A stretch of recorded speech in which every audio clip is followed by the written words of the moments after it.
Hello, this is Professor Courtney Smith, and I'm going to give a brief overview of the Freytag Pyramid. The Freytag Pyramid was developed by a man named Gustav Freytag, a German guy, obviously from the name Gustav, right? Who did some studies of drama and short stories and realized that there was a structure that presented itself quite frequently over and over again, and he developed the Freytag Pyramid, which is a visual presentation of that structure. And the Freytag Pyramid shows us the structure of plot. Plot is the artistic arrangement of a sequence of events. Story is just the telling of a sequence of events. First this happened, then that happened. Whereas plot is the artistic arrangement. That means that it is deliberately arranged on purpose, to evoke a certain reaction or create a certain experience. So that's what the Freytag Pyramid is. It is the plotting of the plot. It is a visual presentation of that. So, and on the one side, as you can see over here, we have the beginning of the pyramid. It rises up, and then falls over here. This is also referred to as the inverted check mark. Generally, this side is considered to be shorter, but for visual purposes and for the purposes of this presentation, I had to do it this way. So the Freytag Pyramid begins with exposition. The exposition is usually at the beginning, and that in the exposition we learn who the characters are. The protagonist, who is the hero or main character, doesn't necessarily mean that he or she is a good person, just that is the main character that the story revolves around.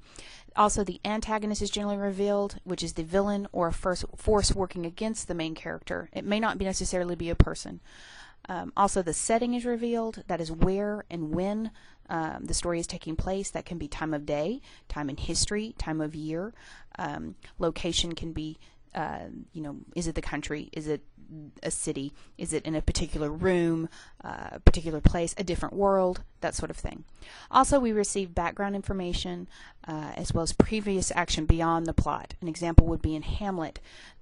The play actually begins with a visitation from the ghost. However, we learn that in previous action that's not revealed in the play, necessarily doesn't happen from the time period that the play begins, that the ghost has been, the father of Hamlet has been murdered.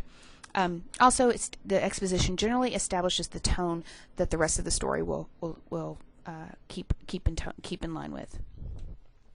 Next on the visual presentation, the Freytag, we have a presentation of problem. Some problem occurs which creates an unstable situation.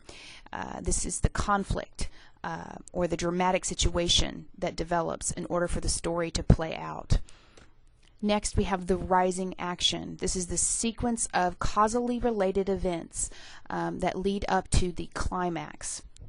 Now, the rising action, these events, first this happens, then that happens, but with more detail, and one event follows from the other. This leads to the climax, which is the technical climax, where the problem is addressed. That is also known as the turning point in the story. All this pressure builds up here and comes to a head at the climax. And then next, we have the falling action. Once that problem is addressed, everything starts to come back down to a where the problem is solved, and that is the dramatic climax comes after the falling action. The problem is solved, and we come to the resolution or denouement.